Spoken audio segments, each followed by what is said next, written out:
pagi adalah agama Islam.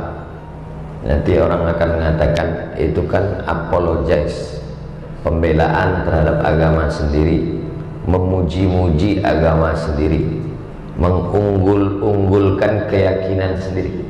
Tapi mau tidak mau, suka tidak suka, boleh adakan penelitian, studi komparatif perbandingan agama, bahwa agama yang mengajarkan paling awal bangun adalah agama kita.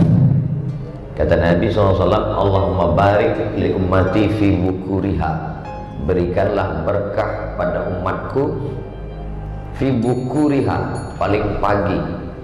Jadi berkah itu ibarat burung yang berterbangan. Burung merpati dilepaskan dari sarang sebanyak 100.000 ekor terbang. Maka mana pohon yang paling rimbun, di situ dia akan hinggap. Kalau burung itu dianggap sebagai keberkahan, simbol berkah, maka mana yang paling tinggi dahannya, pucuknya, di situ dia akan hinggap, karena itu yang dia temukan duluan. Begitulah pagi ini, siapa yang paling awal bangun paginya, itulah pohon yang paling tinggi, di sanalah keberkahan paling awal hinggap. Jadi siapa yang bangun tadi jam 3, dia yang paling banyak berkah dia dapatkan. Tapi berkah itu sesuatu yang imateri, bisa dilihat dengan mata, bisa disentuh dengan tangan, bisa ditangkap dengan panca indera, materi. Yang tidak bisa ditangkap non materi, atau bahasa lainnya fisik dengan psikis. Loh, itu dia dari tadi kok senyum-senyum sendiri. Mohon maaf Pak Ustadz, dia sakit, tapi kelihatannya badannya sehat. Sakitnya psikis, tidak kelihatan. Bahasa Arabnya yang satu zahir, yang satu batin. Makanya selalu kita mohon maaf zahir dan batin. Dalam lagu bahasa Indonesia begitu juga. Indonesia tanah airku, tanah tumpah darahku, bangunlah jiwanya, bangunlah badannya. Badan ini yang kelihatan. Sedangkan dengan bangun pagi, kita bukan sedang membangun badan fisik saja. Bahwa orang mengatakan siapa yang bangun pagi dia yang paling sehat, tidak dapat dipungkiri. Tapi kita lebih dulu connect dengan Allah Subhanahu wa ta'ala. Jiwa kita, batin kita sudah menjalin hubungan dulu dengan Allah. Terbuka pintu mata, maka yang pertama dia sebut adalah nama Allah. Alhamdulillahilladzi ahyana ba'dama amatana wa ilaihin nusyur. Walaupun ibu paling sayang dengan bapak, tak mungkin ibu waktu bangun pagi, oh Mas Parno, mohon maaf kalau kebetulan namanya, yang pertama kali diikatkan hidup dengan Allah. Kullu amrin dzibalin, semua amal yang baik, walam yubda bihamdillah. Dalam riwayat lain, walam yubda bi bismillah. Semua amal yang baik kalau tidak dimulai dengan nama Allah, maka dia tidak bisa menjadi amal. Semua bangun pagi ini. Orang Singapura sudah bangun pukul 4 karena mereka masyarakat paling aktif, ekspor importnya maju, ekonominya. Orang Barat sudah bangun. Yang paling awal bangun orang Jepang karena matahari lebih dulu terbit di tempat mereka. Bahwa cerita bangun, ya menurut jam bangun, tapi bangun kita bernilai ibadah yang bisa dibawa mati menghadap Allah. Kenapa begitu? Karena bangun kita menyebut nama dia, Bismika. Itu kalau mau tidur. Tapi kalau pas bangun, Alhamdulillahilladzi ahyana ba'dama amatana wa ilaihin nusyur. Itulah makna innamal a'malu binniyat. Segala amal dinilai dengan niatnya. Nanti saat amal kita dihitung di hadapan Allah SWT, semua orang beramal, wa qadimna ila ma'amilu min amalin, semua amal mereka kami tunjukkan di depan mata mereka. Ini amalmu, ini ibadahmu, ini faja'alnaha haba'an mansura, kami jadikan dia seperti debu yang berterbangan, tak bernilai di hadapan Allah. Kenapa tidak ada nilainya? Karena tidak menyebut nama Allah Subhanahu wa ta'ala.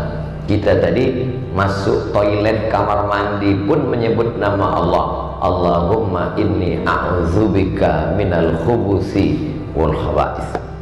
Memasukkan makanan ke mulut pun menyebut nama Allah. Ya ghulam, wahai anak kecil, kul mimma yalik, makanlah apa yang dekat darimu. Samillah, sebut nama Allah. Bismillah. Hadis sahih, bismillah. Adapun yang panjang itu hadisnya dhaif. Alhamdulillahillah. Yang panjang, Allahumma barik lana fima razaqtana wa qina adzabannar. Oke, nanti kalau kelihatan ada kawan di sebelah tiba-tiba bismillah, loh ente kok lapar sekali kelihatannya. Inilah hadis yang sahih, akhi. Padahal saking kan laparnya. Jadi kalau gitu, Allahumma barik lana fima razaqtana wa qina adzabannar enggak boleh kita baca. Boleh, karena cukup 5 syarat.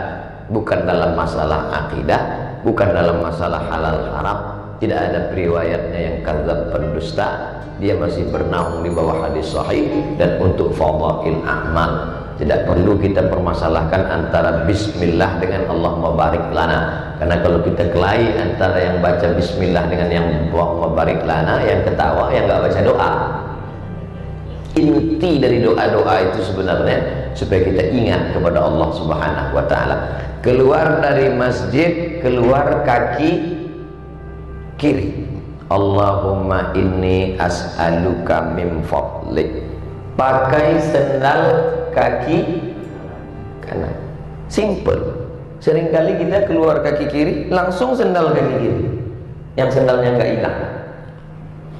Tapi sebenarnya apa maksudnya? Keluar kaki kiri, pakai sendal kaki kanan, supaya kita mengingat semua perbuatan kita. Berapa banyak kita berbuat tapi kita tidak ingat perbuatan kita.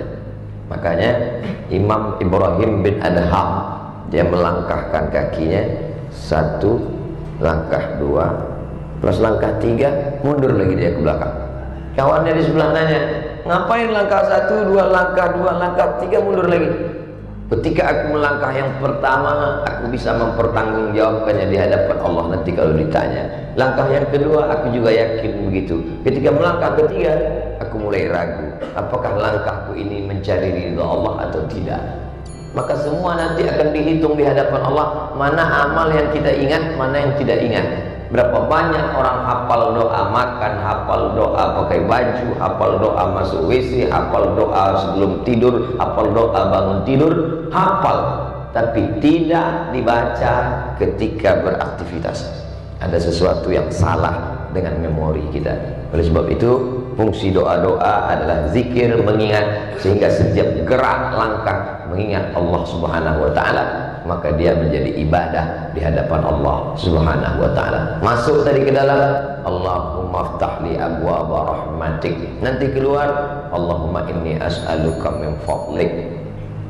Kalau tidak tahu bacaannya Pak Ustaz, bismillah, dengan nama Allah Subhanahu wa taala. Seperti tukang sisir Fir'aun ketika akan menyisir keluarganya, keluar dari mulutnya bismillah, dengan nama Allah Subhanahu wa taala. Yang lain berkata atas nama jabatan, yang lain berkata atas nama kekuasaan, yang lain berkata atas nama harta.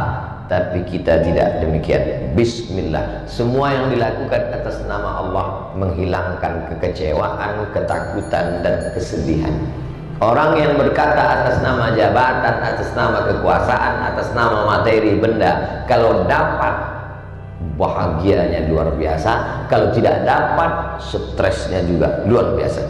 Sedangkan orang yang mengatasnamakan Allah, kalau dapat alhamdulillah, nggak dapat husnuzon sama Allah, berarti Allah punya rencana yang lebih cantik dan lebih indah daripada itu. Kenapa?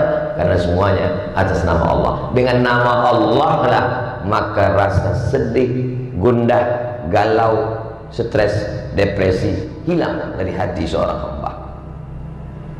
Pucat wajah Abu Bakar Siddiq di dalam Jabal Thur ketika ketakutan melihat kaki kafir Quraisy. Lau absara, seandainya mereka melihat kaki mereka, la absarana, mereka pasti melihat kita Muhammad. Seandainya mereka melihat kaki ke bawah, pasti mereka melihat kita. Apa kata Nabi? Ma dhannuka bitsnaini fallahu salisuhuma. Kalau kau sangka kita di sini cuma berdua, tidak wahai Abu Bakar, Allah yang ketiga. Kalau kita bertiga, Allah yang keempat. Kalau kita empat, Allah yang kelima. Wa huwa ma'akum aynama kuntum. Dia bersama kamu dimanapun kamu berada.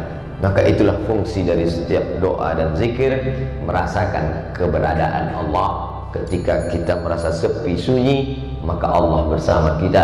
Ketika kita merasa kecil dan kerdil, Allah tetap ada. Maka besarkan hati dengan keberadaan Allah. Allahu Akbar. Selesai sholat tetap subhanallah 33, alhamdulillah 33, Allahu Akbar 33, la ilaha illallah la syarikalah, lahul mulku wa lahul hamdu yuhyi wa yumiit wa huwa ala kulli syai'in qadir. Itulah kultum kita pada subuh kali ini. Banyak panjang pendeknya ceramah sesuai dengan besar dan kecilnya masjid. Bukan itu, kita akan ke masjid. Jangan merasa kecil hati. Yang dinilai adalah keikhlasan kehadapan Allah Subhanahu wa taala. Mudah-mudahan kita termasuk orang yang ikhlas insyaallah. Terima kasih atas segala perhatian, mohon maaf atas segala kesilapan. Walaupun kita berpisah tempat dan waktu, tapi insyaallah kita tak pernah terputus dalam ingatan dan doa. Wallahul muwaffiq ila aqwamit thariq. Wassalamualaikum warahmatullahi wabarakatuh.